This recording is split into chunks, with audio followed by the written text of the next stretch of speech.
Assalamualaikum warahmatullahi wabarakatuh. Hai semuanya, kembali lagi bersama saya Narita Agnestin. Kali ini saya akan membahas materi yaitu tentang routing. Nanti saya akan membahas tentang pengenalan routing, routing table, routing flags, klasifikasi routing, lalu ada static routing dan dynamic routing, lalu yang terakhir yaitu OSPF.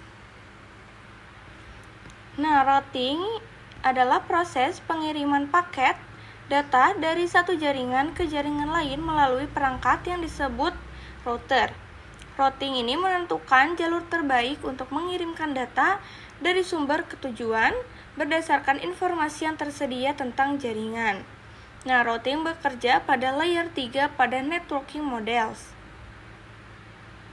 Jadi contohnya seperti ini, jaringan A dengan IP ini lalu mengirim paket data ke jaringan B melalui router. Selanjutnya yaitu routing table, yaitu adalah struktur data yang disimpan dalam router atau perangkat jaringan lainnya yang berisi informasi tentang jalur yang dapat digunakan untuk mengirimkan paket data ke berbagai jaringan. Tabel ini berfungsi sebagai panduan bagi router untuk menentukan kemana paket data harus dikirim berdasarkan alamat tujuan. Routing table terbentuk dari 1. Semua rute yang berasal dari Dynamic Routing Protocol. 2. Semua rute untuk network yang directly connect ke router. 3. Konfigurasi tambahan yaitu Static Router.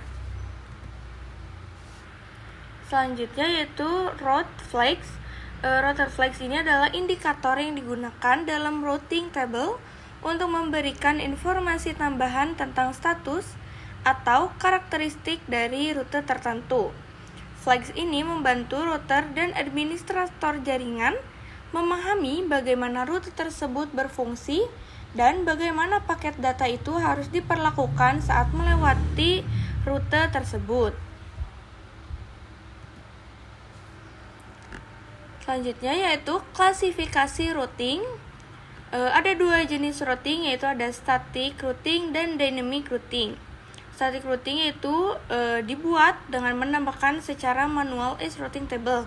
Sedangkan dynamic routing yaitu routing yang dilakukan dengan melakukan enable fungsi protokol pada router tersebut. Maka secara otomatis router akan mencari jalurnya sendiri. Lanjut yaitu tadi ada static routing. Static routing diperlukan dalam beberapa situasi tertentu tergantung pada kebutuhan spesifik dan karakteristik dari jaringan yang dikelola. Nah, static routing dibuat dengan cara menambahkan jalur manual ke routing table. Pada static route perlu menambahkan parameter routing yaitu seperti DST address dan gateway secara manual ke dalam routing table.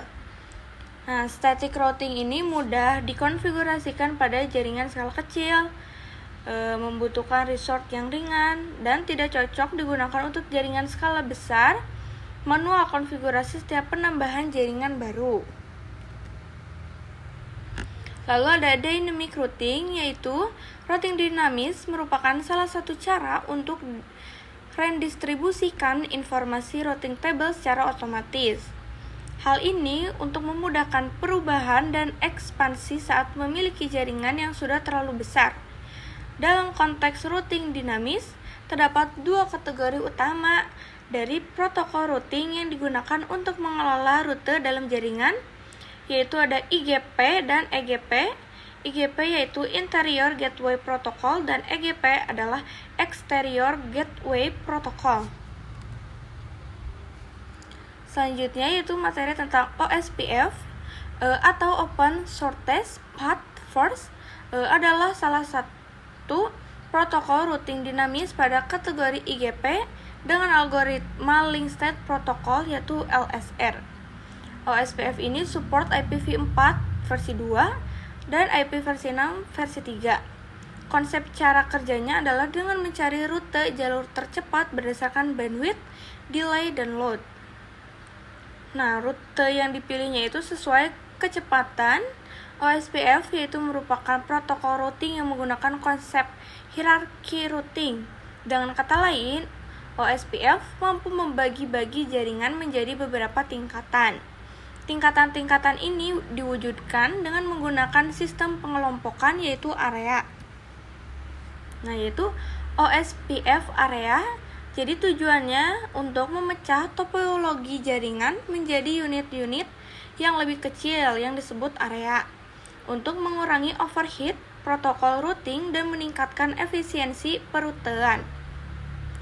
Ada backbone area 0 yaitu area ID 0.0.0.0 yang bertanggung jawab mendistribusikan informasi routing antara non-backbone area. Semua sub-area itu harus terhubung dengan backbone secara logikal. Lalu ada standar atau default area, yaitu merupakan sub-area dari area 0.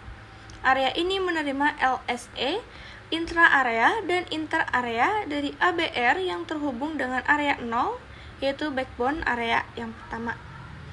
Lalu ada stub-area, ini adalah area yang paling ujung. Area ini tidak menerima advertise external route, yaitu digantikan default area. Terakhir yaitu not so stub area yang tidak menerima external route, digantikan default route dari area lain tetapi masih bisa mendapatkan external route dari router yang masih dalam satu area. Selanjutnya ada OSPF lab, yaitu merubah lab static routing sebelumnya menjadi dynamic routing dengan mendaftarkan DAC sebelumnya ke dalam network pada OSPF. Nah, mencoba menambahkan router baru dan bisa dilakukan konfigurasi OSPF. Dengan itu, maka informasi pada routing table akan terdaftar secara otomatis. Nah, begitu saja materi yang sudah saya bahas tadi tentang routing. Semoga materinya bermanfaat. Sampai jumpa di video saya selanjutnya. Terima kasih. Wassalamualaikum warahmatullahi wabarakatuh.